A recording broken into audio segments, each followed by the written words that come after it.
3 interstellar messengers, each tracing a unique arc through the void, yet their paths interlock with a chilling precision, a pattern we were never meant to discern. First, ʻOumuamua, then Borisov, and now the third, christened 3i Atlas. Each emerged from the depths between stars, followed a trajectory too deliberate to be dismissed as mere happenstance, and departed without pause, without a single deviation for our world. They behaved like automated survey drones sampling atmospheres, logging chemical signatures, transmitting data back to a source utterly beyond our perception. 3 samples, 3 reports, each brushing past Mars, Venus, Jupiter worlds of profound astrobiological interest, but pointedly ignoring Earth. It's almost as if when it comes to us, our data is already filed, our chemistry logged, the cosmic homework already completed. And 3i Atlas hasn't just continued this pattern, it has perfected it, refined it into a stark, almost surgical operation. Stay with me, because tonight we connect these disparate threads, these celestial waypoints, and what we uncover is a chilling truth, one that humanity is profoundly unprepared for. The universe often presents us with moments we aren't quite ready to comprehend. July 1st, 2025 was one such moment. High in the arid expanse of Chile, the Atlas Asteroid Terrestrial Impact Last Alert System telescope array, ever vigilant for threats from the cosmos, snagged a moving speck against the velvet darkness. It was an anomaly, a phantom not belonging to the gravitational dance of our solar system. They called it 3i Atlas, the third confirmed interstellar object humanity has ever detected. The third visitor from beyond our immediate stellar neighbourhood. When astronomers meticulously traced its path both backward into its cosmic origin and forward into its inevitable departure, they uncovered a detail that should send shivers down your spine. The trajectory isn't random, it's precise. Most objects that wander into our solar system are gravitationally bound, following predictable elliptical orbits, patiently carved by gravity's ancient hand over billions of years. They orbit, they return, they conform. But 3i Atlas doesn't orbit anything. Its path is hyperbolic, meaning it arrived from somewhere else entirely, and it's destined to return to the galactic night never to be seen again. That much we anticipated. What we could not expect was the exquisitely chosen route it carved through our system. Picture this. An object approximately a few kilometers across enters our solar system, traveling at roughly 60 kilometers per second. That's nearly 220,000 kilometers per hour. It originates from the direction of Sagittarius, from the deep, vast emptiness between stars where light itself takes years to traverse the distance. As it draws closer, it doesn't plunge haphazardly.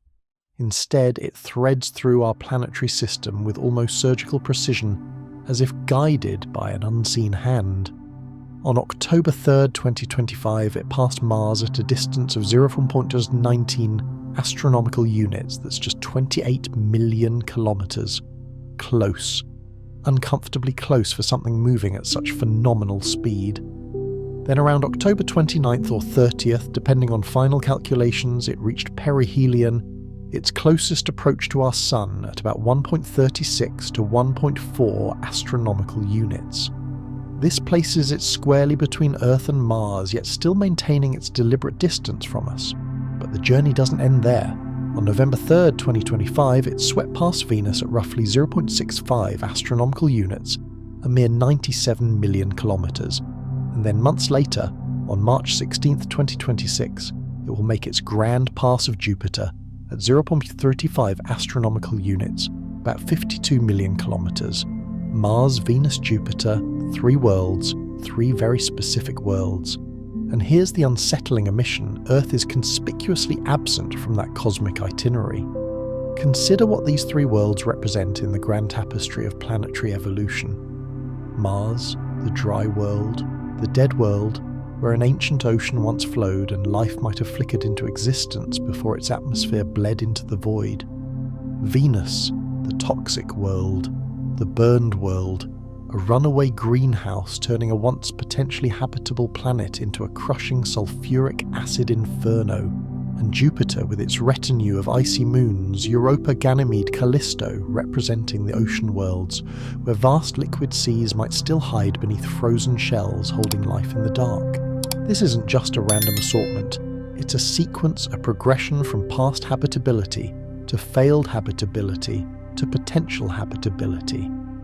It's as if someone drew a line through the evolutionary stages of planetary environments and commanded, sample these, measure these, catalogue these, and Earth is skipped entirely as if its data point holds no new value. Now the natural inclination is to dismiss this as coincidence. Space is vast objects, move without purpose, and our pattern-seeking human brains are prone to find meaning where none exists. Except the anomalies don't end there. The orbit of 3i Atlas is retrograde, meaning it moves in the opposite direction to most objects in our solar system. And while its inclination is only about 5 degrees off the ecliptic, the plane where most planets orbit its general direction of travel, roughly 175 degrees, means it's moving almost perfectly counter to the overall flow, yet perfectly aligned with the planetary plane itself. This configuration maximizes its chances of intersecting with planetary orbits. Most interstellar objects would plunge through our solar system at wild inclinations, missing everything important, shooting back out into the void. Not 3i Atlas. This one came in flat. It came in aligned. It came in exactly where the worlds are. Then there's the chemistry. When astronomers focused the James Webb Space Telescope on 3i Atlas and analysed the light passing through its coma, the cloud of gas and dust surrounding its nucleus, they found something extraordinary.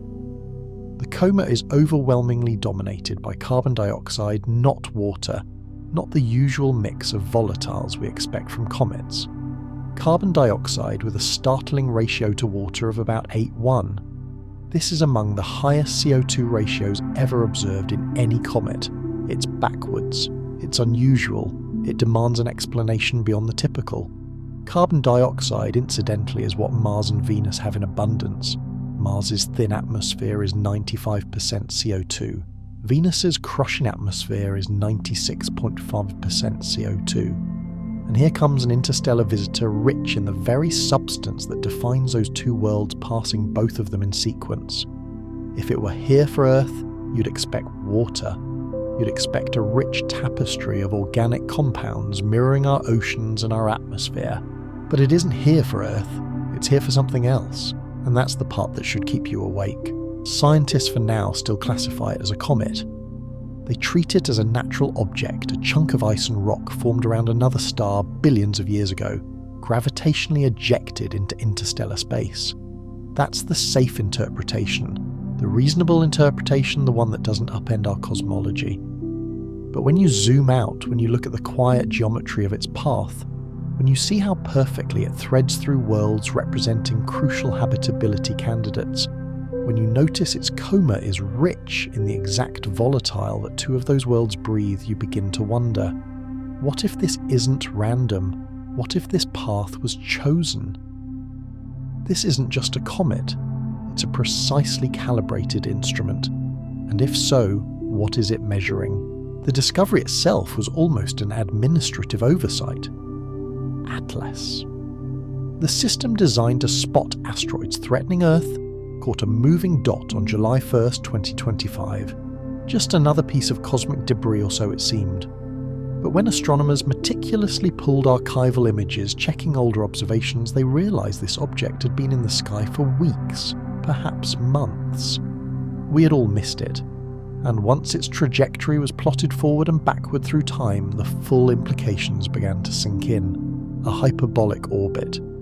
The technical term for an object unbound by the sun's gravity. It arrived from outside and it is leaving. The mathematics are unambiguous. When orbital energy calculations yield a positive value, you are dealing with something that will never return. ʻOumuamua was like this. Borisov was like this.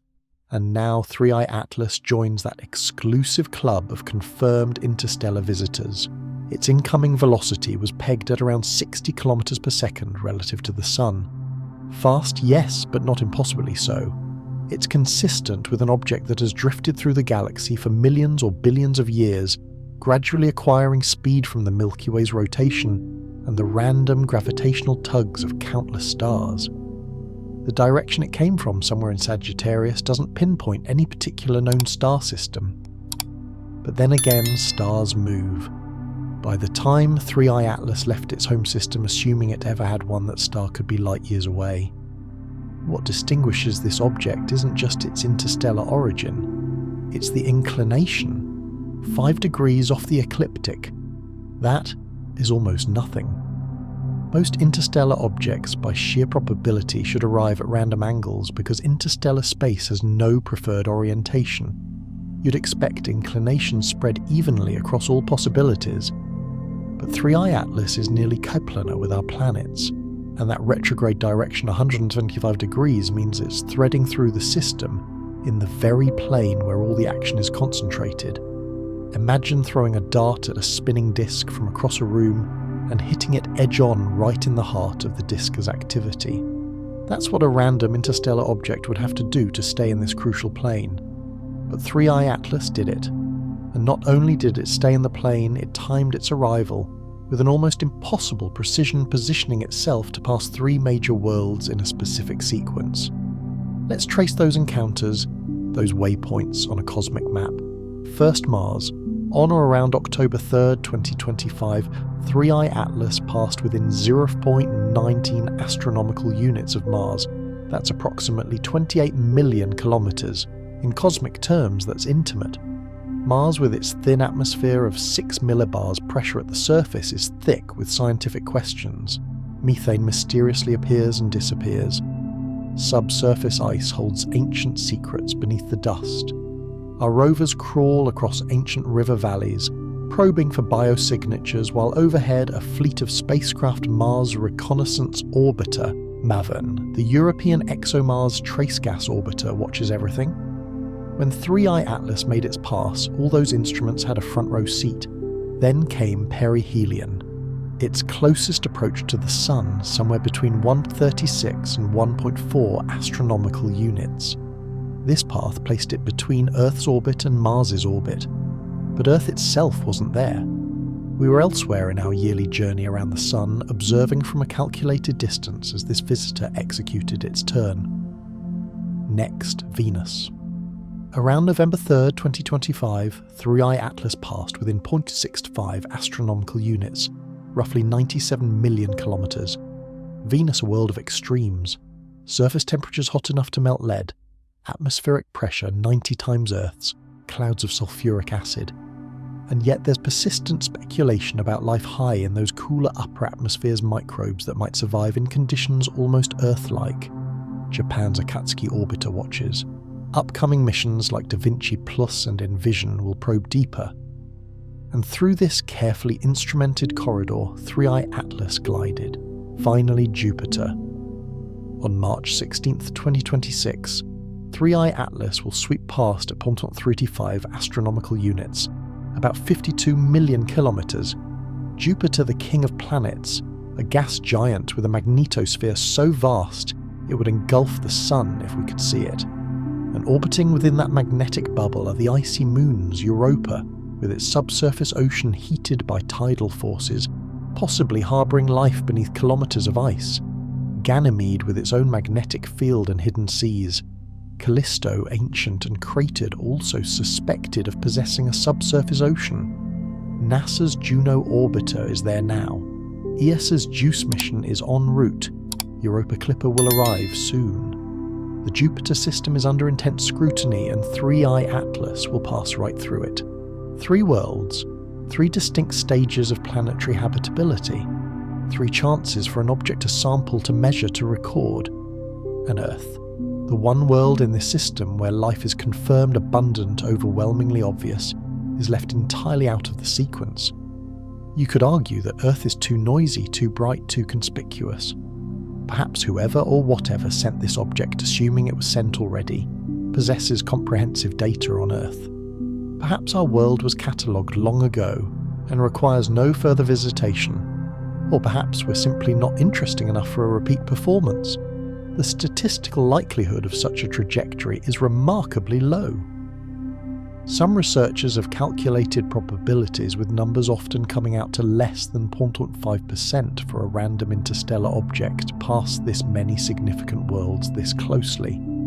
0.5%. That's not zero, but it's uncomfortably close, the kind of number that makes you question whether you're observing coincidence or intention. And this is where the instrumentation angle truly sharpens. All three of those worlds, Mars, Venus, Jupiter, are under intense human observation. They are monitored. They have spacecraft in orbit or en route, sophisticated eyes and ears in space. When 3i Atlas passes, it's not merely passing through empty vacuum. It's passing through zones where humanity has deployed its most advanced sensors, cameras, spectrometers, radar, magnetometers. Every tool we've developed to study our neighbouring worlds will have an unprecedented opportunity to study this visitor. But the deeper, more unsettling question remains: who precisely is studying whom? Comets are often described as time capsules. They are frozen messengers preserving the pristine chemistry of the early solar system, or in this case of another star system entirely. Their composition speaks volumes about the conditions of their formation, the temperature, the available materials, the radiation environment. To crack open a comet's chemistry is to read a story written billions of years ago. And the story 3i Atlas is telling is deeply enigmatic. The James Webb Space Telescope pointed its near-infrared spectrograph at 3i Atlas and captured light filtering through its coma, that cloud of sublimating gas and dust enveloping the nucleus. What emerged was entirely unexpected. Carbon dioxide emphatically dominated the spectrum. The CO2 to H2O ratio was approximately 818 parts carbon dioxide for every 1 part water. This stands as one of the highest CO2 ratios ever measured in a comet. Most comets we study are rich in water. Water ice is abundant in the outer solar system and in the protoplanetary disks surrounding young stars. One would naturally expect an interstellar comet to adhere to similar chemical rules. But 3i Atlas is different. It is in a profound sense dry. Water is present, yes, but it is a minor player. Carbon dioxide reigns supreme. Other volatiles were detected, of course, carbon monoxide, carbonyl sulfide, the usual suspects. But the CO2 dominance is the undeniable headline, and it compels us to ask difficult questions. One scientific explanation points to the formation environment. Perhaps 3i Atlas formed in the frigid outer reaches of its parent protoplanetary disk, far from its star where temperatures were sufficiently low for CO2 ice to condense with exceptional efficiency. Different regions of a disk possess distinct chemistries. The snowline, the distance beyond which water ice can form, is one critical boundary. But there are analogous boundaries for other compounds, and a body that formed beyond the CO2 ice line might naturally be enriched in carbon dioxide. Another explanation involves radiation. Galactic cosmic rays, high-energy particles that permeate interstellar space, can induce chemical processes over eons. When these rays bombard carbon monoxide ice, they can convert it into carbon dioxide. If 3i Atlas spent billions of years adrift in the galaxy, exposed to constant cosmic bombardment, its surface chemistry could have been profoundly altered. Recent scientific papers have explored this very possibility. The enrichment we observe might not reflect its primordial composition, but rather the cumulative effect of eons of irradiation. Both explanations are scientifically plausible. Both fit within established natural processes. But then there is a third option, one that most scientists will not publicly utter, at least not within the staid confines of peer-reviewed journals. What if this chemistry is intentional? Consider the implications. If one were to design a probe specifically engineered to study planetary atmospheres, especially CO2-rich atmospheres, one might deliberately imbue it with a pronounced carbon dioxide signature. It would blend in, it would be expected. A comet exceptionally rich in CO2 passing Mars and Venus, both of which possess overwhelmingly CO2 atmospheres, would raise no immediate alarms. it would simply appear to be another icy body performing the expected comet-like function of sublimating and outgassing. Or perhaps the CO2 serves a more active function. Perhaps it's fuel. Perhaps it's a tool for aerobraking or atmospheric sampling. Or perhaps more profoundly it's a signature or calling card that declares, "I am here to study carbon dioxide worlds, look at me, analyse me. And in analysing me, reveal yourselves." This is of course speculation. The mainstream scientific view holds that 3I Atlas is a natural comet, albeit one with an unusual yet not impossible composition. Comets are after all incredibly diverse. We have only studied a handful of them up close, and most of those originate from our own solar system. Who are we to dictate what an interstellar comet should look like? Every new discovery adds a crucial data point to our understanding. Oumuamua was dry enigmatic, possibly tumbling with no detectable coma, and an elongated shape that defied easy classification. Borisov was icy active, much more akin to the comets we already understood, and now 3I Atlas is CO2 rich, presenting yet another novel signature. 3 visitors, 3 distinct chemistries, 3 fingerprints. If one were designing a sophisticated cosmic survey network, one would undoubtedly dispatch different types of probes to sample different environments. You wouldn't send an identical tool to every location. You would customize, you would specialize, you would match the chemistry to the specific mission. But we are not yet ready to articulate such a hypothesis. Not yet. Because to do so would necessitate accepting implications we are unprepared to embrace. It would mean asking whether the galaxy is being systematically scanned. It would mean wondering whether we are merely part of someone else's vast dataset. It would mean confronting the possibility that Earth, far from being the unique centre of cosmic attention, is simply one planet among billions quietly catalogued by an intelligence we cannot yet fathom. The chemical fingerprint of 3I Atlas might be the key, if we can determine isotopic ratios with greater precision, if we can measure specific trace elements, if we can ever detect something that simply cannot be explained by sublimating ice, then we might finally have our answer. But until then, we are left with a comet rich in carbon dioxide precisely passing 2 CO2-rich worlds moving through the planetary plane with geometric exactitude. And that chemistry, that unique signature, rests conspicuously in the infrared spectrum, precisely where our instruments are most sensitive. It's easy to detect, easy to study, almost as if it wants to be seen. Let's talk about the worlds themselves, because the more deeply you understand what Mars, Venus and Jupiter represent, the more the trajectory of 3I Atlas begins to feel deliberate, even strategic. Mars is the world that almost made it. 4 billion years ago, Mars harboured liquid water on its surface. Rivers carved canyons, lakes filled craters. A thicker atmosphere sustained temperatures warm enough for complex chemistry, perhaps even biology, to ignite. But Mars is small. Its core cooled prematurely, its protective magnetic field withered. And without that vital shield, the relentless solar wind stripped away its atmosphere molecule by molecule over hundreds of millions of years. Today, Mars is cold, dry, and thin. Its atmospheric pressure is less than 1% of Earth's, yet that tenuous atmosphere is 95% carbon dioxide. And beneath the ruddy dust, ice awaits subsurface water, ancient chemistry, the lingering ghosts of habitability. When 3I Atlas passed Mars at 0, 19 astronomical units, it was passing a world that tells a profound story about decline. Not a catastrophic sudden demise, but a slow, eons-long fade. A death that takes millennia. And all the while, orbiting overhead, our spacecraft watch Mars Reconnaissance. Orbiter with its high-resolution cameras, MAVEN studying atmospheric escape, ExoMars sniffing for methane, the Perseverance rover drilling for ancient biosignatures. Mars is the most intensely studied planetary body after Earth crawling with our sensors, and 3I Atlas glided silently through that surveillance net. Venus is the world that went too far. It is almost Earth's twin in size and mass, forged in the same cosmic crucible, likely starting with similar conditions. but something went catastrophically wrong.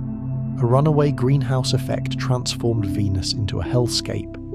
Surface temperatures hover around 470 degrees Celsius, hot enough to melt lead. The atmospheric pressure is 90 times Earth's. Its perpetual clouds are sulfuric acid. Carbon dioxide constitutes 96.5% of its atmosphere, making it the most CO2-rich environment in the inner solar system. And yet, paradoxically, there is tantalizing speculation about life. Not on the incinerated surface, but high in the clouds, where temperatures and pressures are milder, almost Earth-like. Microbes suspended in aerosols, feeding on sulfur compounds, riding the perpetual winds. It's a long shot, but it's not impossible. Venus too is under observation. Japan's Akatsuki orbiter maps its dynamic atmosphere. NASA's upcoming Da Vinci Plus mission will plunge a probe through its clouds. ESA's Envision will radar map its shrouded surface. Venus is experiencing a resurgence of scientific interest after decades of relative neglect. And through this corridor of renewed attention, 3i Atlas made its subtle pass at 0.65 astronomical units. Jupiter is the world of raw potential, not Jupiter itself. That gargantuan ball of hydrogen and helium with no solid surface and crushing pressures, but its moons, Europa, Ganymede, Callisto, and potentially even Io. These are the icy ocean worlds. Europa's surface is a mosaic of crisscrossing cracks and ridges, compelling evidence of a vast subsurface ocean superheated by the intense tidal forces from Jupiter's gravity. Ganymede uniquely possesses its own intrinsic magnetic field and likely hosts multiple layers of ocean interspersed between various ice shells. Callisto, ancient and heavily cratered, may also conceal liquid water deep beneath its battered crust. These moons represent some of the most compelling candidates for life beyond Earth. Not surface life, but life in the profound darkness of an ocean, sustained by chemical energy from hydrothermal vents. And Jupiter's magnetosphere is the largest single structure in our solar system, stretching millions of kilometers into space, a colossal bubble of charged particles and magnetic fields. Any object traversing this region experiences its powerful environment radiation complex electromagnetic interactions. If one sought to study a magnetosphere, Jupiter's is the ultimate laboratory. On March 16, 2026, 3i Atlas will pass Jupiter at 0.35 astronomical units. Juno is already there, orbiting the gas giant, meticulously studying its interior structure and magnetic field. JUICE is en route specifically designed to investigate the icy moons. Europa Clipper will arrive soon, dedicated solely to Europa. The Jupiter system is poised to become the most intensely studied region in the solar system outside Earth. And 3i Atlas will glide through just as all these instruments come online. 3 worlds, 3 stages: Mars, the dead world; Venus, the failed world; Jupiter, the worlds that might still live. It's a progression, a timeline, an evolutionary sequence of planetary environments. And it is precisely the kind of sequence that makes perfect sense if you're striving to comprehend how habitability emerges, persists, or perishes. If you were an advanced civilization conducting a systematic survey, where would you dispatch your probes? You would send them to worlds that represent key data points. You would seek to sample the extremes: dry atmospheres, thick toxic atmospheres, icy subsurface oceans. You would endeavour to measure how carbon dioxide behaves in radically different environments. You would seek to understand the entire spectrum of planetary outcomes. And you would quite logically skip the obvious one Earth, because Earth is already known. Earth is the noisy world, the one broadcasting radio signals and launching spacecraft. Earth is the outlier, the place where life ran rampant and technological civilization emerged. Perhaps Earth was thoroughly measured long ago. Perhaps Earth is already deeply ingrained in the galactic database. Perhaps there is simply no need for another pass. Or perhaps Earth is being deliberately avoided for a different, more strategic reason. Perhaps whoever sent this, assuming it was sent, does not wish to be detected by us. A close pass of Earth would trigger every telescope, every radar installation, every deep space tracking station we possess. It would ignite global headlines, it would compel immediate responses, but passing Mars, Venus, Jupiter. That is subtle, that is quiet, that is a carefully chosen corridor where an object can execute its mission without drawing undue attention. The statistical probability of this trajectory, still less than 0.5%, continues to nag at the edges of scientific comfort. Coincidences do happen in the vastness of space, but this is a very specific coincidence. This is threading 3 needles in sequence hitting 3 targets that represent 3 distinct stages of planetary evolution, all while maintaining a trajectory within the precise plane where our instrumentation is most acutely focused. Natural perhaps, designed potentially. Either way, we're on the verge of uncovering more because unlike ʻOumuamua, which we discovered as it was already outbound 3I, Atlas is still very much present. It is moving through these cosmic waypoints right now, and every telescope we can aim at it is watching. But here's the question that should truly keep you awake at night. If this is part of a pattern, if this is part of a grand interstellar survey, then what happens when that survey is complete? What happens when the data is meticulously collected and transmitted? What happens when whoever or whatever dispatched these objects decides it has gleaned enough information? Do they return? Do they send something else, something more direct? Or do they simply update their vast ancient records and move on, leaving us here on our noisy blue marble forever, wondering whether we were ever truly noticed at all? The scientific community is proceeding with extreme caution. The moment one suggests an object might be artificial, one crosses a deeply ingrained line. One transitions from mainstream astronomy to fringe speculation, from respected researcher to that lone voice at a conference whom everyone subtly avoids. And so, publicly and officially, the consensus is steadfast 3I Atlas is a comet. An unusual comet certainly, but a comet nonetheless. The arguments for a natural origin are robust. The object exhibits a coma, it is visibly outgassing. Jets of material have been observed. Dust unequivocally surrounds its nucleus. All of this is perfectly consistent with volatile ices sublimating as the object approaches the Sun, precisely what comets do. Its hyperbolic orbit confirms its interstellar provenance, but that in itself does not denote artificiality. Objects are routinely ejected from planetary systems by gravitational interactions during their turbulent formation stages, sending countless bodies hurtling into the void.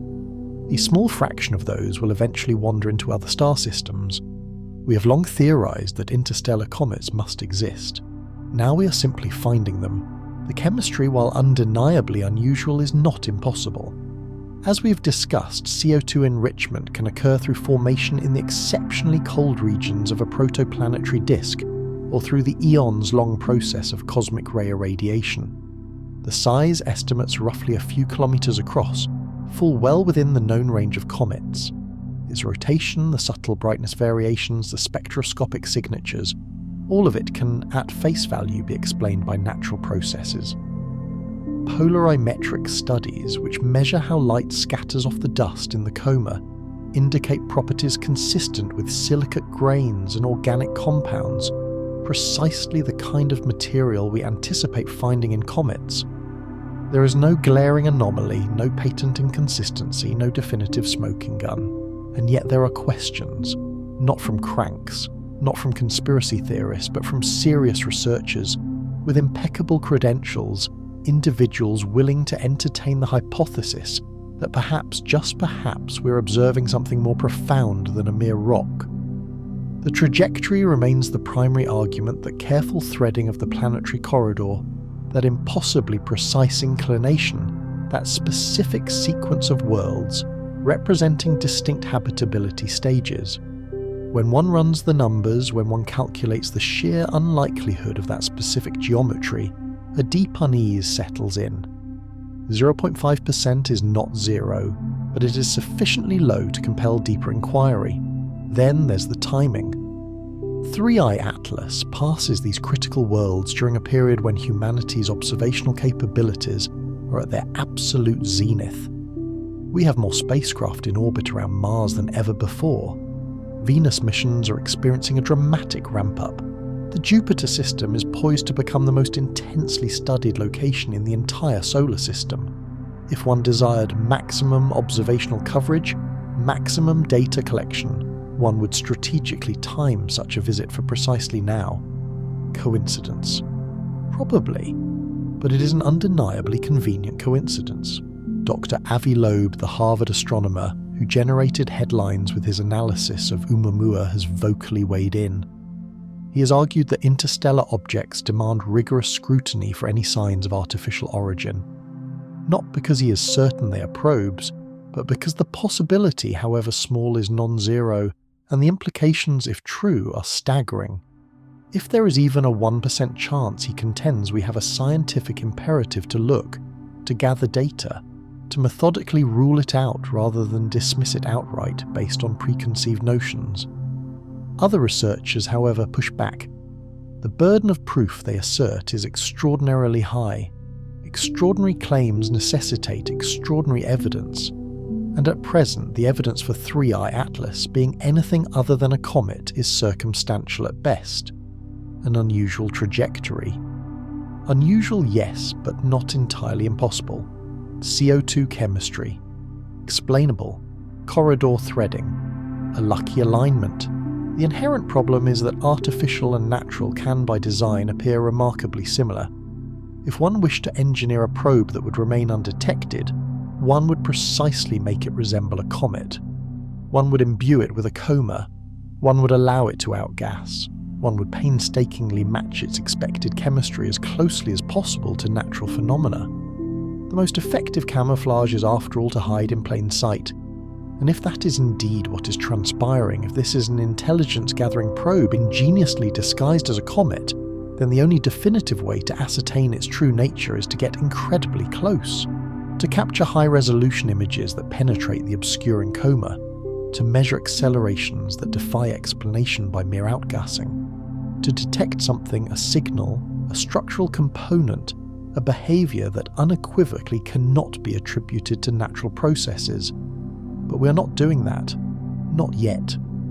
Because getting close necessitates launching a mission. And launching a mission requires substantial funding. And funding requires widespread scientific consensus. And consensus in turn requires definitive evidence.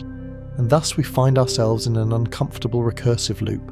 So the debate persists in scientific journals, in hushed conference hallways, in late-night conversations among researchers who are unwilling to articulate their private thoughts publicly because the stakes are simply too high. If 3I Atlas is purely natural, it represents a priceless sample of another star system's chemistry, a vital data point in our understanding of planetary formation across the galaxy. If it is artificial, then everything changes. Absolutely everything. The implications of the artificial hypothesis are staggering. It means we are not alone.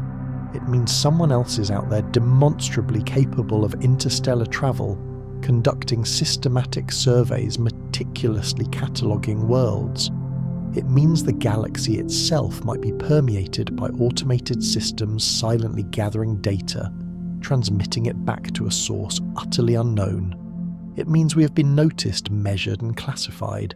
And if we have been classified, what category did we fall into inhabited technological threat resource?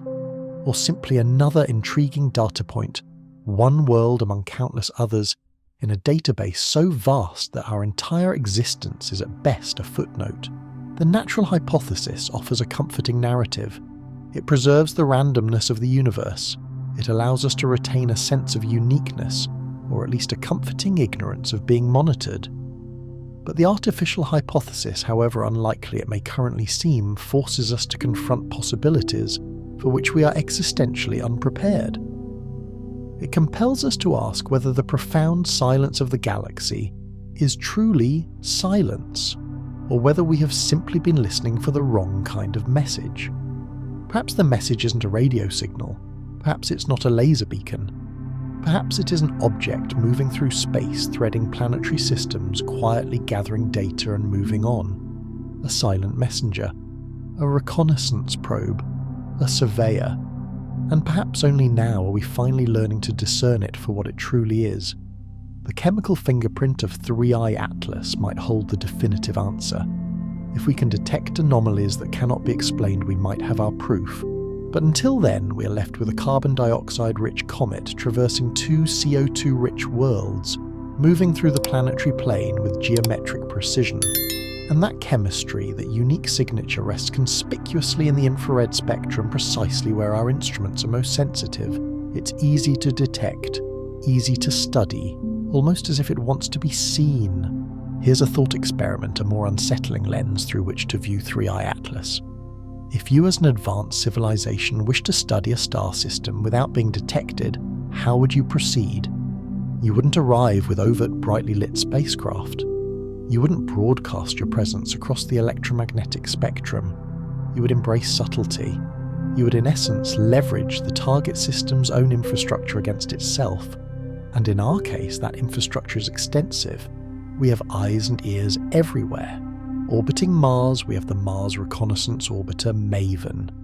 ExoMars all diligently watching, all meticulously recording. Venus has Akatsuki with more missions on the horizon.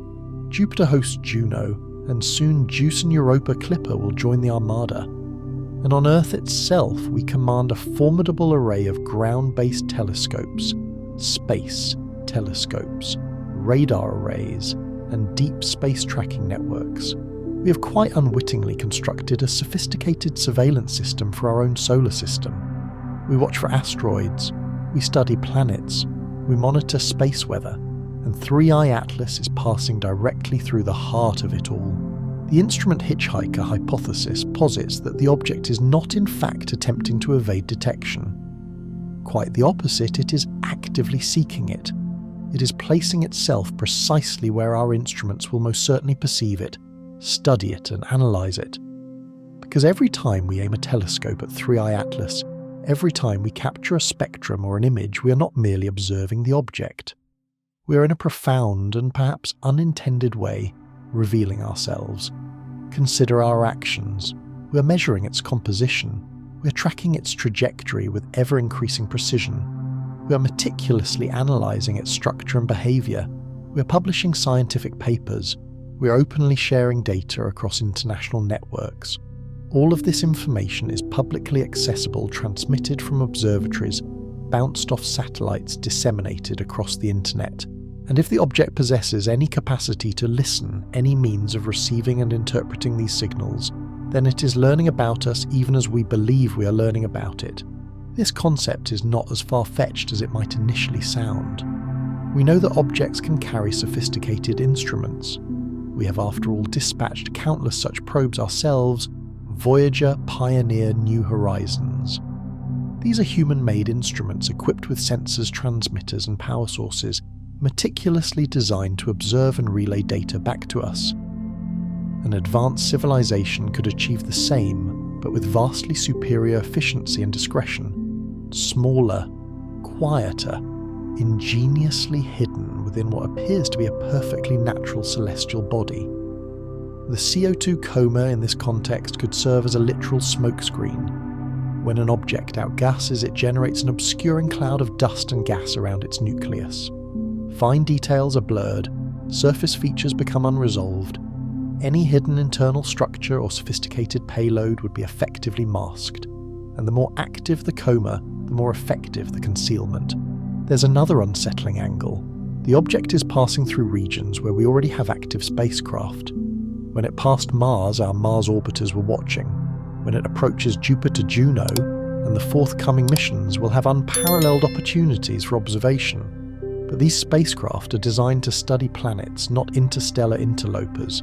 They are pointed at Mars, at Jupiter, not at transient passing objects. Retargeting them is possible, but fraught with challenges. It requires extensive planning, precious fuel, bureaucratic approvals, and by the time those approvals are secured, the object may have already moved beyond its optimal observational window. So the hitchhiker effectively gets a free ride. It passes through our instrumented zones, gets studied by ground-based telescopes that are easier to redirect, And all the while, our most capable deep space assets remain focused on their primary planetary missions. It is efficient, it is elegant, and it exploits a vulnerability in our strategic space architecture that we never knew we possessed. But here's the deeper, more profound question. If the object is deliberately designed to be observed, why? What is the strategic purpose of revealing yourself, even partially?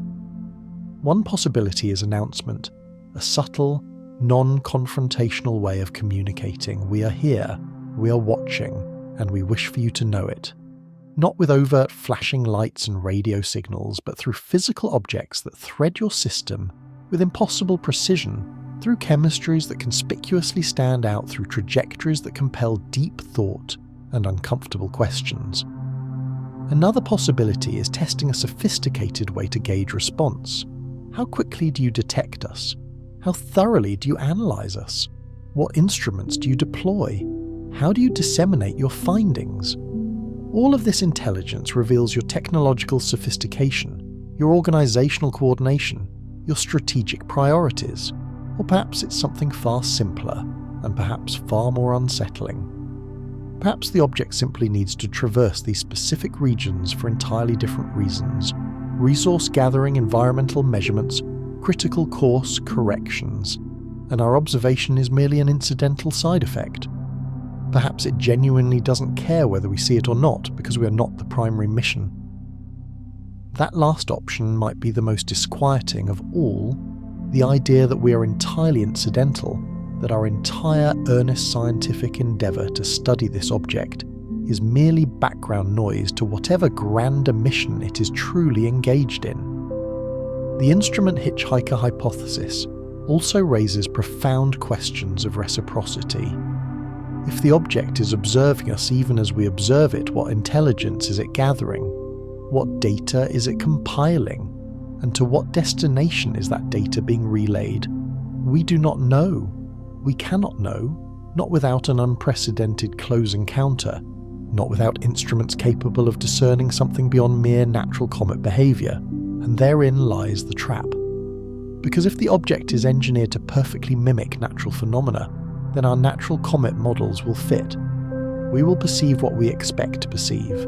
We will rationalise away the anomalies as natural variability, and the hitchhiker will pass through effectively undiscovered, having completed whatever mission it was dispatched to achieve, unless we look harder, unless we ask better questions, unless we are willing to entertain the radical possibility that not everything that resembles a comet is merely a comet. The object's passage through the Mars corridor is already underway or complete. Did anything unusual transpire? Did our Mars orbiters detect anything anomalous? Did the object subtly alter its course? Did it deploy anything unseen? We are watching. The data is being collected, and somewhere scientists are meticulously analysing that data, searching for the anomaly, the signature, the one detail that doesn't quite fit the natural narrative. Because if the instrument hitchhiker hypothesis is correct, then the evidence is out there. We simply have to be willing to see it. Let's push this concept further. What if the object isn't merely observing? What if it's taking something? The insistent prominence of carbon dioxide, that 8:1 ratio of CO2 to water, keeps returning to the forefront of the anomalies. It's not just unusual, it's a cosmic neon sign. And when one considers the object's specific itinerary, Mars and Venus, the two most profoundly CO2-rich environments in the inner solar system, one can't help but wonder if that chemistry is coincidental or if it is in fact functional.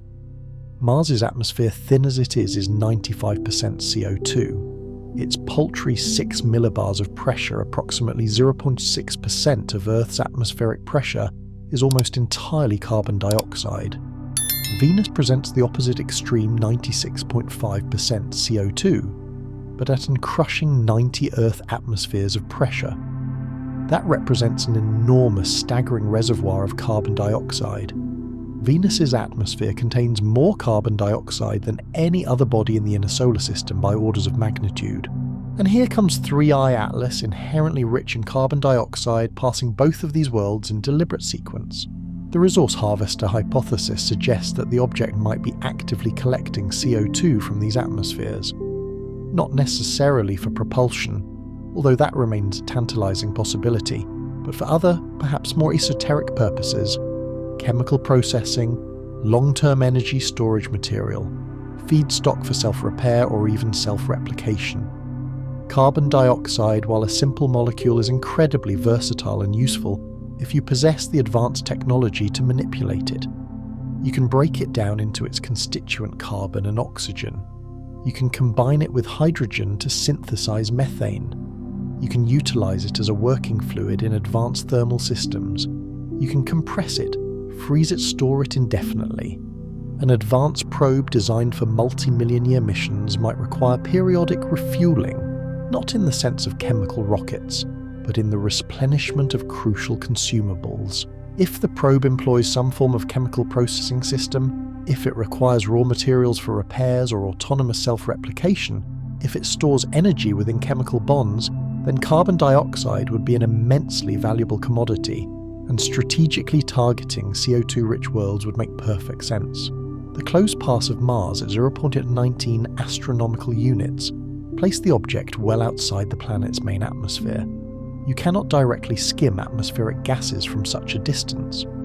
But you can measure them, you can map their distribution, you can identify plumes or seasonal variations, and if the object possesses any form of extended reach, any kind of collection system that extends subtly beyond its core nucleus, it could conceivably sample the tenuous outer fringes of the Martian exosphere where atmospheric particles slowly bleed into space. Venus presents a more compelling case. At 0.65 astronomical units, the object is still far from Venus itself, but Venus possesses a truly massive atmosphere that extends dramatically far into space. Its exosphere, the outermost layer where atmospheric particles ultimately escape into the void, reaches tens of thousands of kilometers above the surface. Solar-wind interactions relentlessly strip away Venus's atmosphere. There is a discernible tail of oxygen ions streaming away from Venus, carved out by the relentless radiation of the Sun. If one desired to sample Venus's atmosphere without the suicidal dive into its crushing depths, one would do it precisely from a distance. One would intercept the escaping particles, one would measure the outflow, and perhaps, just perhaps, one might discreetly take some for oneself. This hypothesis necessitates that the object possesses capabilities far beyond simple ice sublimation. It requires active systems, sophisticated collection mechanisms, vast internal storage capacity. But if we are already entertaining the premise that the object might be artificial, then such capabilities are no longer far-fetched. We have, after all, designed spacecraft with sample collection systems. We have constructed missions that capture individual particles and return them to Earth. An advanced civilization could execute the same, but without the laborious return trip. They could process samples on site, extract precisely what is needed, discard the rest. The scientific counterargument is, of course, straightforward and compelling: comet sublimate. They do not harvest. The CO2 we observe in the coma is emanating from the nucleus from ancient ice, frozen for billions of years, now being released as the object warms while approaching the Sun. That is normal, that is expected. There's no need to invoke exotic collection mechanisms, but here's the crucial subtlety: we cannot definitively tell the difference from such immense distances. If the object is simultaneously sublimating its own ice and collecting CO2 from planetary environments, our current instruments would not necessarily distinguish between the two. We would observe a CO2 coma, we would measure an outgassing rate, we would calculate the object's mass loss, and all of it would ostensibly fit within our established comet models. The only way to definitively know would be to detect specific anomalies, subtle changes in trajectory that cannot be explained by outgassing alone, asymmetric jets that defy gravitational physics, variations in composition as the object passes different worlds, or most tellingly an inexplicable increase in mass rather than a decrease. We are not yet measuring any of this with the requisite precision, but if the resource harvester hypothesis holds any truth, then the object's behaviour around Venus in particular might offer tantalising clues, because if it is to harvest anywhere, Venus is the absolute jackpot. Venus contains exponentially more CO2 than Mars. If the object subtly slows down, if it changes course in ways not directly attributable to solar heating, if its activity suddenly increases or decreases in patterns that don't correlate with its proximity to the Sun, then we would have something truly anomalous. There is a broader implication embedded within this. If interstellar probes require periodic refueling, if they need to gather resources from the systems they visit, then they would strategically target specific types of worlds: CO2-rich worlds, water-rich worlds, methane-rich worlds. They would meticulously follow trajectories that maximize resource access. And from our external perspective, from our limited vantage point, those trajectories would appear profoundly purposeful. They would appear designed. Which brings us inevitably back to the statistical problem that less than 0.5% probability. Because if the trajectory is meticulously designed for resource harvesting, then it is by definition not random. It is optimized. An optimization in the realm of probability often manifests as extreme improbability. Now, to be unequivocally clear, this is speculation. There is no confirmed evidence of active harvesting, no demonstrable mass gain, no trajectory anomalies that definitively demand exotic explanations. The object has thus far behaved exactly as a comet should, but we are still early in the observation campaign. The Venus pass has just occurred or is imminent. Jupiter is still months away. The data is still flowing in. And if the object is indeed harvesting, it is doing so with utmost subtlety, which is precisely what one would expect if the overarching goal is to avoid detection. Harvest just enough, maneuver just slightly, keep the anomalies small enough to fall within the bounds of measurement uncertainty, operate at the very threshold of detectability. Because here is the essential truth about advanced technology: it doesn't have to be obvious. It doesn't have to announce itself with grand fanfare. The most sophisticated technology is often invisible. It looks natural. It blends in perfectly. And if someone is dispatching probes across the galaxy to sample planetary systems, they've had billions of years to perfect the art of camouflage. So we watch, we measure, we wait for the anomaly. And we wonder whether the CO2 we see streaming away from 3I Atlas is merely frozen chemistry from another star system, or whether some of it, some tiny crucial fraction, has originated from here, from our worlds, from the very atmospheres we're only just beginning to understand. Either way, the object is taking something from this encounter, information if nothing else, and perhaps for an advanced patient system, that is all it truly needs. There's another angle, one far darker, more strategic, steeped in the unsettling logic of cosmic geopolitics. What if the object isn't primarily here to sample or harvest? What if it's here to test us? Planetary defense is a nascent field. Only within the last few decades has humanity begun to seriously confront the existential threat of asteroid impacts. We have painstakingly constructed survey systems like Atlas and Pan-STARRS. We have laboriously catalogued near-Earth objects. We have even successfully tested kinetic impactors deliberately crashing spacecraft into asteroids to demonstrate our ability to alter their trajectory. The DART mission in 2022 unequivocally proved that we possess this capability. We can deflect an asteroid. We have a rudimentary planetary defense capability. But capability inherently implies visibility. When you construct a vast radar network to track asteroids, you simultaneously reveal that you possess sophisticated radar networks. When you rapidly retarget your most powerful telescopes to follow a new intriguing object, you showcase the speed of your astronomical response. When you publish papers meticulously analysing trajectories and compositions, you inadvertently demonstrate your level of scientific coordination and technological sophistication. All of this constitutes invaluable data, and if an advanced civilization sought to assess a planetary system's defensive and technological capabilities, they would quite logically dispatch something through that system and meticulously observe its reaction. This is the reconnaissance hypothesis. The object is a probe, yes, but its primary purpose is not scientific sampling. It is intelligence gathering, strategic intelligence, if we are to be blunt, a systematic method of gauging whether this system is passive or active, monitored or blind coordinated or fragmented. And the trajectory, that carefully threaded path through the planetary corridor, positions the object precisely where our sensors are most acutely focused. Every telescope that tracks it, every spacecraft that observes it, every scientific paper that analyses it, each is a data point, an insight into our response time, our instrument capabilities, the coordination between our observatories, our capacity for international cooperation. All of it laid bare for any unseen observer.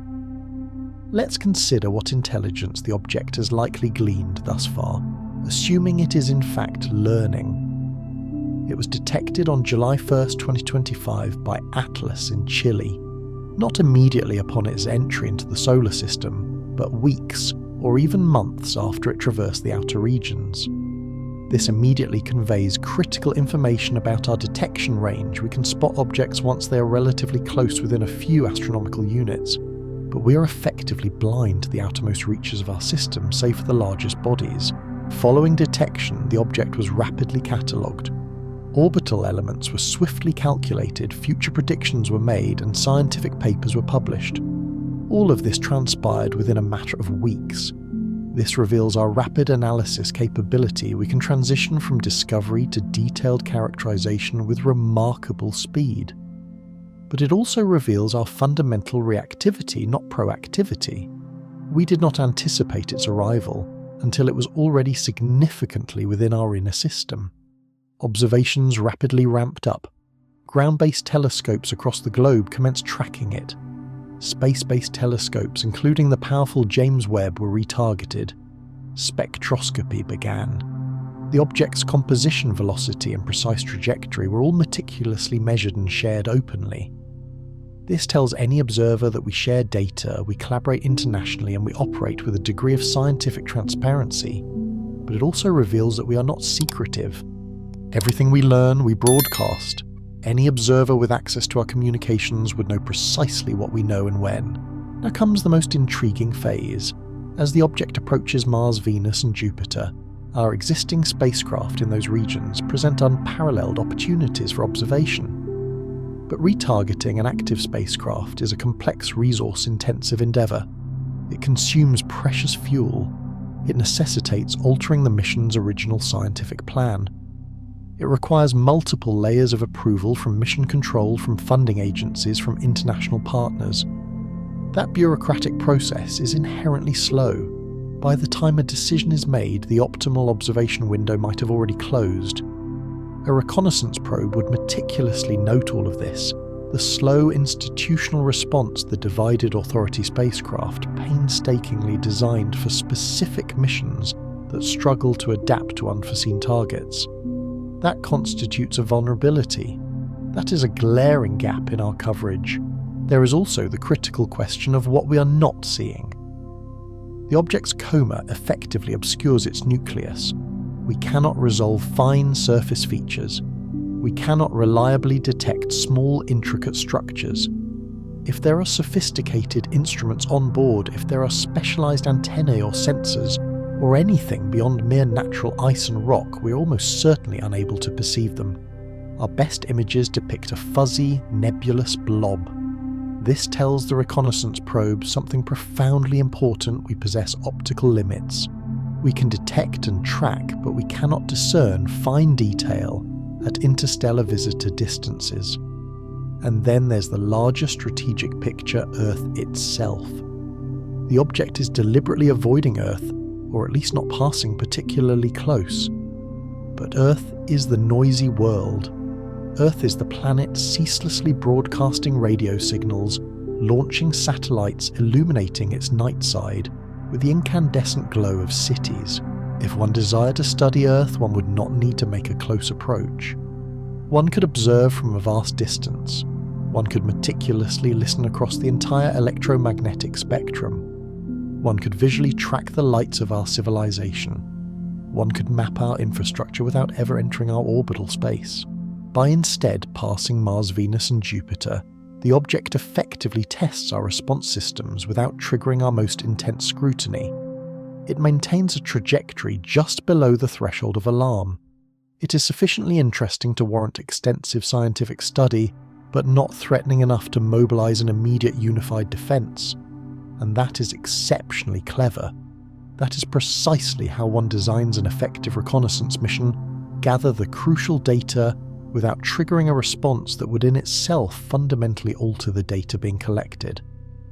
There is historical precedent for this strategic thinking. During the Cold War, both the US and Soviet Union routinely flew reconnaissance missions along each other's borders, not brazenly crossing into sovereign airspace, but close enough to meticulously test radar coverage gauge response times and assess intercept capabilities. You learn an immense amount about an adversary by observing how they react to a probing action. You discover the gaps, you measure the delays, you assess the coordination. If someone is systematically reconnoitering our solar system, they're almost certainly employing the same playbook, and we quite willingly are providing the data because we believe we're simply engaged in science. We believe we're studying a comet, and perhaps we are, but perhaps we're also being studied in return. The object has exhibited unusual jet activity. There are observed images of a large jet approximately 10,000 kilometers long pointing toward the sun. This is entirely normal for comets. Outgassing naturally creates jets. But jets can also provide directional thrust. Small sustained amounts of momentum can subtly alter a trajectory. If the object is executing tiny precise course corrections, minor adjustments, to optimize its path, we might not even notice. The jets afford it plausible deniability. Every maneuver can be rationalized as natural outgassing, and that is the insidious nature of effective reconnaissance. If it is executed flawlessly, you never truly know what transpired. The probe appears, natural act, natural blends seamlessly into the environment, and by the time it departs, it has gathered every piece of intelligence it required, and you are none the wiser. So what do? How do we defend against something that might already be here watching, measuring, cataloguing? The answer is profoundly uncomfortable. We don't. Not yet. Because defense inherently requires knowledge of a threat. And right now we do not know. We suspect. We speculate. But we do not know. And perhaps that is the ultimate objective. Perhaps the reconnaissance is not merely about measuring our weapons or our defences. Perhaps it is about measuring our awareness. How long does it take you to realise you are being watched? How long does it take you to transition from interesting comet to possible probe? How long does it take you to formulate a coherent response? We are currently still firmly in the interesting comet phase, which means if this is in fact reconnaissance, we are failing the test. Imagine you are designing an interstellar probe with the explicit mandate to travel between star systems, gather critical data, and remain undetected. How would you accomplish this? You wouldn't make it overtly invisible. You would make it appear to be something else, entirely, something utterly expected, something natural. A comet is in this regard a perfect disguise. Comets are ubiquitous. They're icy, rocky debris, the primordial leftover building blocks of planetary formation. They outgas profoundly when they approach a star, creating an obscuring coma and tail that effectively cloak their solid nucleus. They're expected to be irregular in shape, variable in brightness, and inherently unpredictable in their behaviour. A comet is the ultimate natural camouflage for an artificial probe, and if you desire to conceal something intricately inside a comet, the coma becomes your perfect smokescreen. The Trojan horse hypothesis suggests that 3i Atlas might be hiding something. Not necessarily a large obvious spacecraft, but a sophisticated payload. Small miniaturized sensors, microprobes, transponders, or specialized equipment designed to be discreetly deployed at specific waypoints along its cosmic journey. And the coma, that tumultuous cloud of dust and gas, conceals it all. Here's how such a scenario could plausibly unfold. The nucleus, the solid core of the object, is estimated to be several kilometers across based on brightness measurements. That represents an immense volume. Most of it is undoubtedly ordinary ice rock and dust, the expected components of a comet.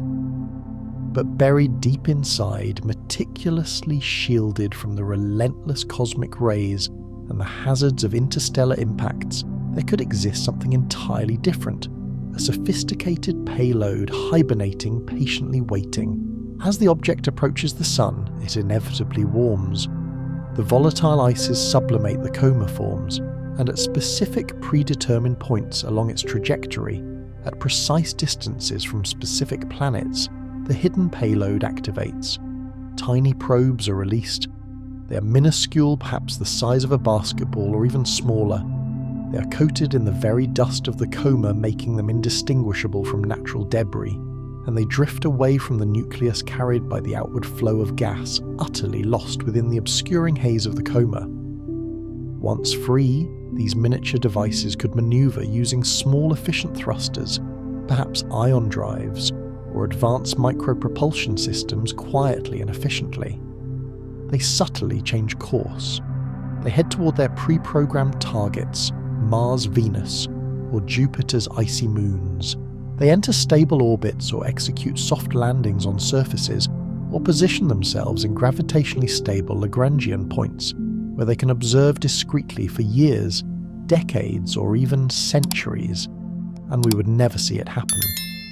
Because our instruments are focused on the macroscopic nucleus, we are tracking the main body.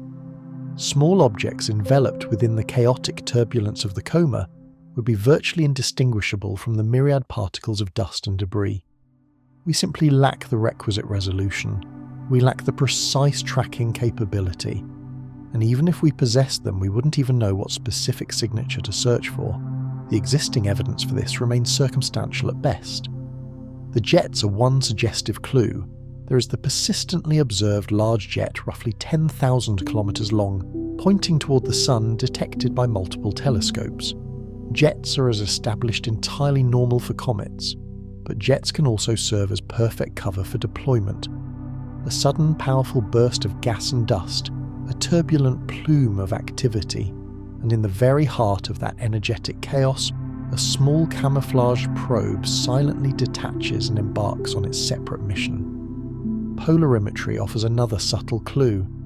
Studies of how light scatters off the coma have revealed some unusual properties.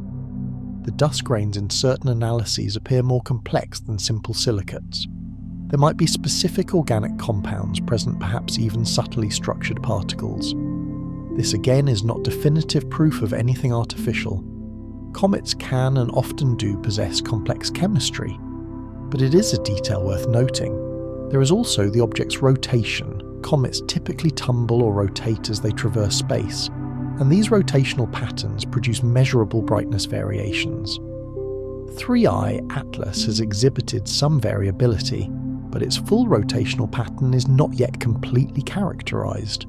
If the object is deploying payloads, if mass is being asymmetrically ejected that would undeniably affect its rotation, we might observe anomalies in its light curve periods, where the brightness changes do not align with the expected natural pattern. But here is the pervasive problem. All of these subtle signatures, jets, peculiar polarimetry, rotational anomalies can with sufficient ingenuity be explained by natural processes. Comets are inherently messy. They are chaotic, dynamic, and frequently defy simple, predictable models.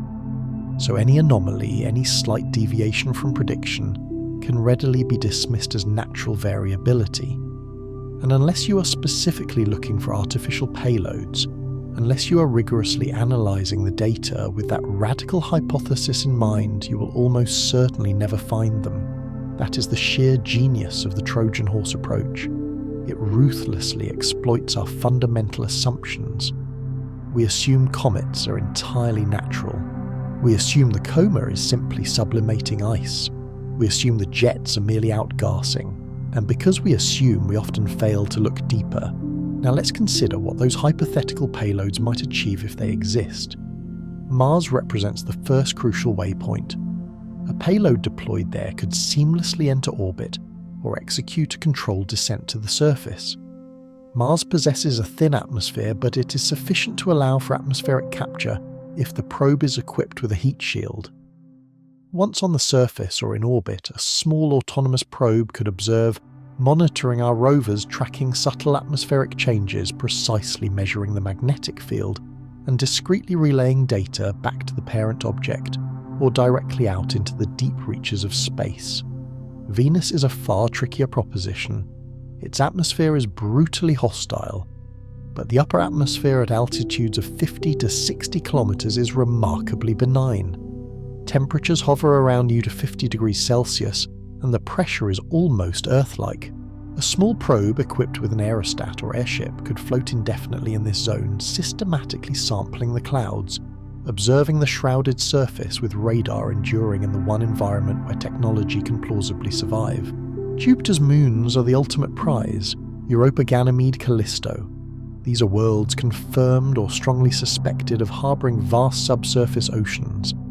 A small specialised probe landing on Europa could potentially drill through the ice, or at the very least meticulously sample surface material for telltale biosignatures. Alternatively, it could position itself in orbit, precisely measuring the moon's induced magnetic field, mapping the ice shell's intricate structure, or patiently waiting for a plume eruption to directly sample the underlying ocean. All of this is entirely plausible. With technology we already comprehend, albeit in miniaturized form. Small, highly autonomous probes, miniaturized instruments, efficient solar panels or radioisotope power sources, robust communication systems. We have already built such devices, CubeSats, micro-rovers.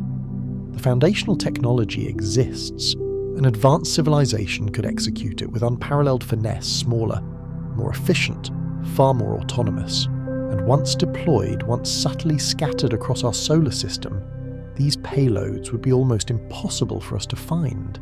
They would be silent, they would be passive, they would observe, but crucially they would not transmit, or they would transmit in ways we cannot yet detect: highly focused narrow beam lasers, quantum entanglement communication, or perhaps signals encoded in gravitational waves or neutrinos, something utterly beyond our current interception capabilities. The Trojan horse hypothesis is deeply unsettling because it implies that the object's passage is merely the prologue. The true mission commences after it departs. The silent payloads it deposits continue their work, waiting, relaying data back to whoever deployed them, or patiently storing data for eventual retrieval, or simply existing as autonomous nodes in a vast distributed network, a web of sensors painstakingly spread across the galaxy, each one quietly cataloguing the worlds it has been left to monitor, and we would never know. We would observe 3i Atlas leave our solar system, accelerating back into the interstellar expanse, eventually fading beyond the reach of our telescopes until we lose track of it entirely. The coma would dissipate. Its hyperbolic trajectory would carry it irrevocably beyond our detection range. It would become a ghost, a fading memory, a mere footnote in astronomical databases. But it would not be the end. It would be the beginning. Because somewhere on Mars, or drifting through Venus's clouds, or nestled deep within Europa's ice, a small silent machine would power up. It would extend its sensors, and it would begin its work. Paranoid, perhaps. But paranoia in this context is merely pattern recognition applied to potential threats. And the pattern here, the trajectory, the chemistry, the carefully chosen corridor is too precise to ignore. If you were dispatching Trojan horses into other star systems, you would execute it precisely like this. You would hide them in plain sight. You would exploit natural processes as perfect cover, and you would meticulously target the worlds that matter most. Which means if this hypothesis is correct, we are not alone, not anymore. We have visitors, small silent watching, and they are not leaving. Let's zoom out far out, because if 3i Atlas is genuinely part of something much grander, then we must confront the larger canvas. And the picture that emerges is profoundly unsettling in its cosmic implications. 3 interstellar objects confirmed so far: ʻOumuamua in 2017, Borisov in 2019, and 3i Atlas in 2025. 3 distinct data points, 3 unique chemistries, 3 highly specific trajectories. ʻOumuamua was dry elongated, possibly tumbling with no detectable coma. Borisov was undeniably wet icy and typically comet-like with clear outgassing. and 3i Atlas is conspicuously CO2-rich retrograde, meticulously threading the planetary plane with surgical precision. 3 objects, 3 distinct signatures. And if you're beginning to suspect that this diversity is not accidental, that it is in fact intentional, you're not alone. Here's the fundamental truth about diversity. In the realm of nature, diversity typically arises from disparate formation environments, from divergent histories, from countless random events converging. But in the realm of design, diversity arises directly from purpose. You dispatch different types of probes to execute different tasks. You meticulously customize, you specialize. One probe might be optimized for dry inner system bodies, another for icy outer system ocean worlds, yet another for CO2-rich atmospheres. You would not dispatch the identical tool everywhere, because not every environment presents the same challenges or opportunities. If these 3 objects are in fact components of a vast network, if they are active nodes in a larger systematic scanning operation, then their distinct differences make perfect, chilling sense. They're not all performing the same function. They are meticulously sampling different aspects of our solar system, different chemistries, different regions, different temporal scales. And here's where the implications become truly cosmic. If we have detected 3 such objects in less than a decade, how many are there in total? How many have we simply missed? How many passed through our system before humanity possessed the technological means to even perceive them? How many are out there right now, traversing the deep outer solar system, too faint and too distant for our current surveys to detect? The mathematics are profoundly unsettling. Detection rates are inherently dependent on myriad factors, size, brightness, trajectory, and critically the comprehensiveness of our survey coverage. We currently estimate that we likely detect at best a mere 1% of the interstellar objects that actually pass through our system, perhaps even less. Which means for every interstellar visitor, we do detect dozens, if not hundreds, pass by unseen. And if those unseen objects are also integral components of this network, if they too are threading through our system gathering data, then our solar system is far from empty. It is in fact teeming with unseen visitors. Now extend that terrifying logic to the entire galaxy. 200 billion stars, hundreds of billions of planetary systems. If even a tiny infinitesimal fraction of them are being systematically monitored, if even 1% of star systems routinely have automated probes passing through, then the galaxy itself is teeming with these things, a vast interconnected network of scanners, a colossal web of sensors all silently moving through space, gathering data, transmitting it back to some unknown nexus. This is the galactic census hypothesis. The radical idea that the galaxy is being systematically surveyed not by piloted starships or adventurous explorers, but by automated self-replicating systems. Probes launched millions or even billions of years ago by civilizations that may themselves no longer even exist.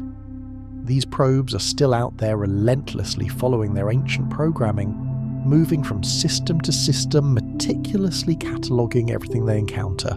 What precisely are they cataloguing? Life, almost certainly.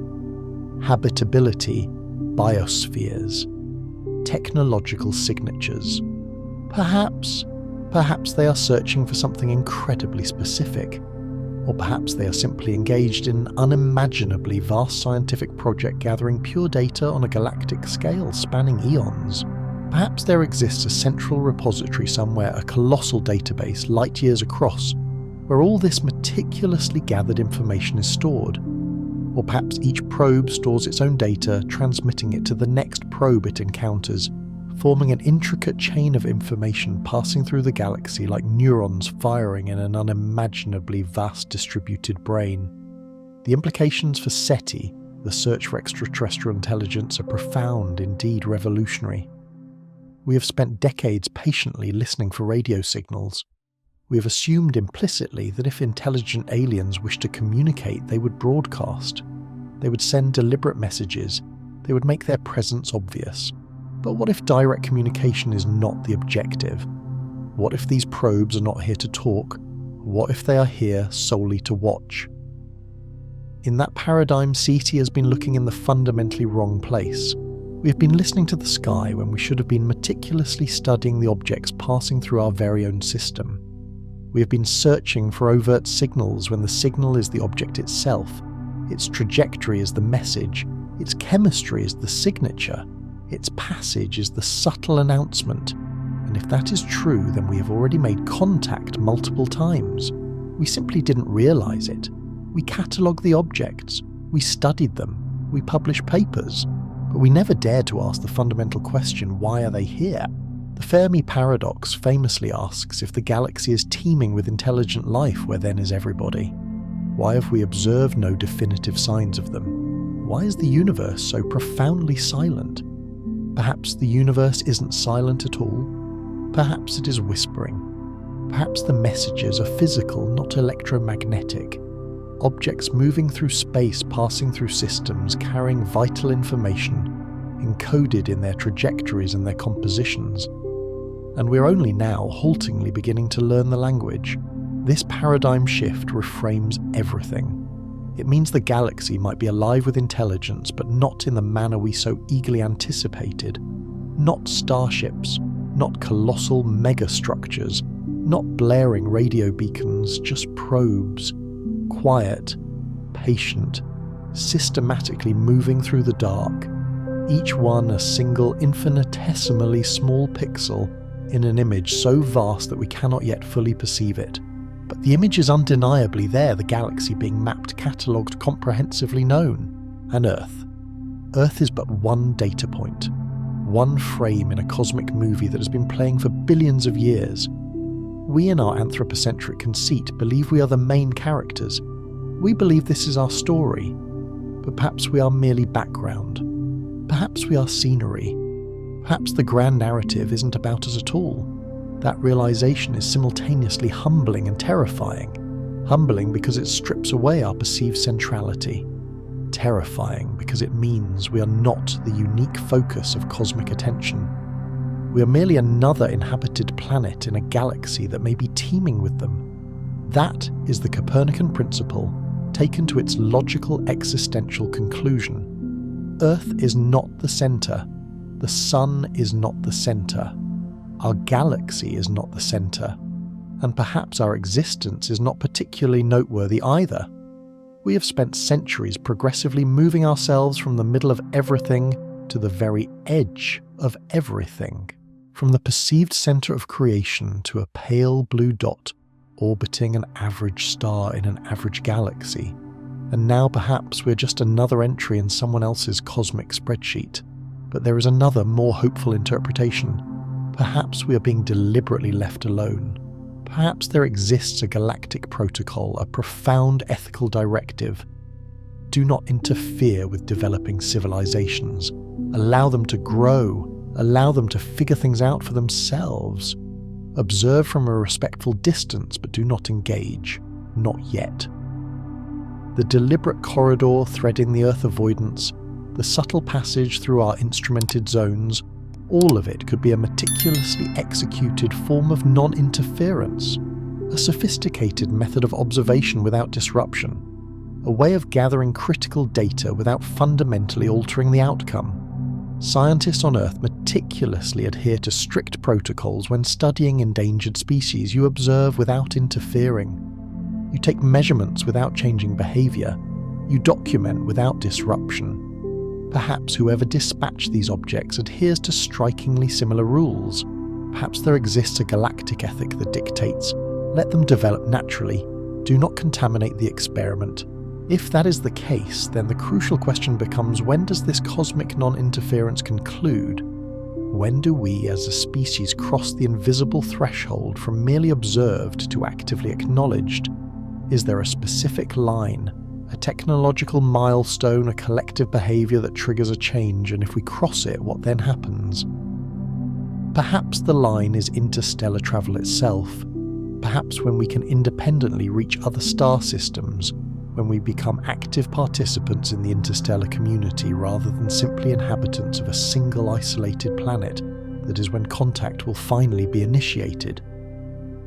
Perhaps they are patiently waiting for us to join them rather than coming directly to us. Or perhaps the line is something else entirely. Perhaps it is about how we treat each other, how we manage our precious planet, whether we successfully navigate and survive our own technological adolescence. There is a concept in astrobiology known as the Great Filter, the idea that somewhere between the emergence of single-celled life and the advent of galaxy-spanning civilization, there exists a profound barrier, something that most species simply do not survive climate collapse, nuclear war, runaway artificial intelligence-engineered pandemics. Perhaps this systematic survey is precisely that, a meticulous check, assessing which nascent civilizations successfully navigate beyond the Great Filter and which ones tragically do not.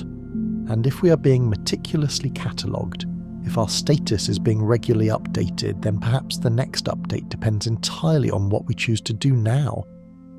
Do we resolve the looming threat of climate change, or do we allow it to spiral into catastrophe? Do we manage our rapidly advancing technology with profound wisdom, or do we unwittingly destroy ourselves with it? Do we finally unite as a single coherent species, or do we fragment indefinitely into self-destructive conflict? These are not merely questions for us. They might be critical data points for whoever is watching. We do not know. We cannot know, not without far more conclusive data. And that data is still arriving. The Venus pass is now a recent event. The Jupiter encounter is still months ahead. Every telescope we can physically point at this object is diligently watching. Every spacecraft positioned in that corridor is on high alert, and perhaps this time we will uncover the anomaly, the undeniable signature, the one piece of evidence that unequivocally proves it is more than just a comet. Or perhaps we won't. Perhaps it will pass through behaving exactly as a purely natural object should, and we will be left with our profound speculations and our lingering questions. Either way, the cosmic conversation has fundamentally shifted. We're no longer asking if interstellar objects exist. We know unequivocally that they do.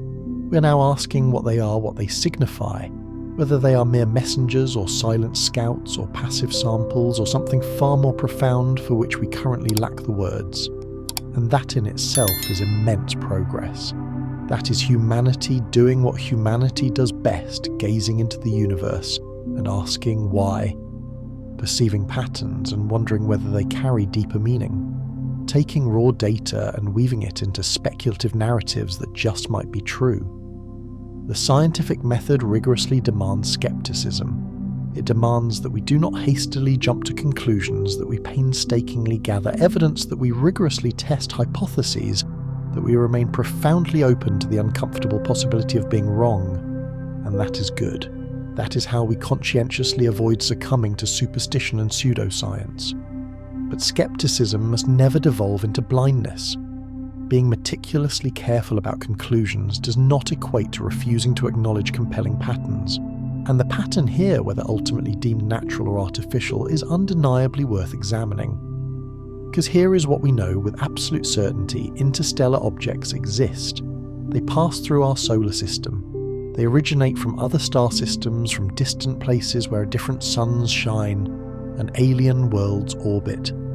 Each one is a physical sample of somewhere else, a tangible piece of another cosmic neighbourhood, delivered directly to our doorstep. And whether they are ultimately natural debris or cleverly designed probes, they are immeasurably valuable. They're unparalleled windows into the wider galaxy. The truly terrifying truth isn't that 3i Atlas is coming for us. It is that it doesn't need to. We were already measured, already catalogued, already classified. Earth is simply one data point in an automated census of life that has been operating for longer than our entire species has existed. Somewhere in the deep dark, an ancient patient system is diligently updating its records, noting which worlds still breathe and which ones have tragically gone silent. And we are irrevocably in that database now. Active, inhabited, technological, status ongoing. Think about that for a moment. Status ongoing. Not complete, not finished, ongoing. We're still happening, still evolving, still developing. and whoever or whatever is meticulously maintaining those records is patient enough to observe precisely how we ultimately turn out, whether we collectively thrive or catastrophically collapse, whether we bravely reach for the stars or tragically turn inward and fade away. That realization is both profoundly humbling and remarkably empowering. Humbling because it means we're not nearly as important as our human exceptionalism often leads us to believe. The universe does not revolve around us. We are not the main event. But empowering because it means we still possess agency. Our story is not yet fully written. The outcome is not predetermined. What we choose to do does matter, even if it only matters as one data point among billions. What happens next is entirely up to us. We can choose to ignore it. We can dismiss the compelling pattern as a mere coincidence. We can retreat back into the comfortable illusion that we are utterly alone. That is the comfortable option, the safe option. It requires nothing from us. It doesn't compel us to alter anything about how we perceive ourselves or our place in the vast cosmos. Or we can choose to take it seriously. We can consciously prepare. We can accelerate the development of our interceptors. We can watch more vigilantly. We can ask sharper, more incisive questions. We can begin to operate under the assumption that we might in fact be observed and act accordingly. Not with paranoia, not with fear, but with heightened awareness, with thoughtful intentionality about what we're doing and what strategic signals we're inadvertently sending. Because if we are indeed being watched, if these objects are integral components of a systematic survey, then everything we do is visible. Our wars, our profound accomplishments, our treatment of our planet, our audacious attempts to reach beyond it. All of it is data. All of it is being meticulously recorded. And perhaps all of it is being judged. That is not intended to be a scary proposition. It is intended to be clarifying. If we are truly part of something larger, if we are being catalogued as an active component of a galactic ecosystem, then our responsibilities extend far beyond ourselves. We are not merely stewards of Earth. We are representatives of Earth ambassadors to the cosmos, whether we ever consciously intended to be or not. And that changes everything. It imbues our actions with a profound cosmic significance. Not because we are uniquely special, but because we are demonstrably observed. Because somewhere, someone or something is keeping meticulous track, noting what we do, recording how we handle the existential challenges we face.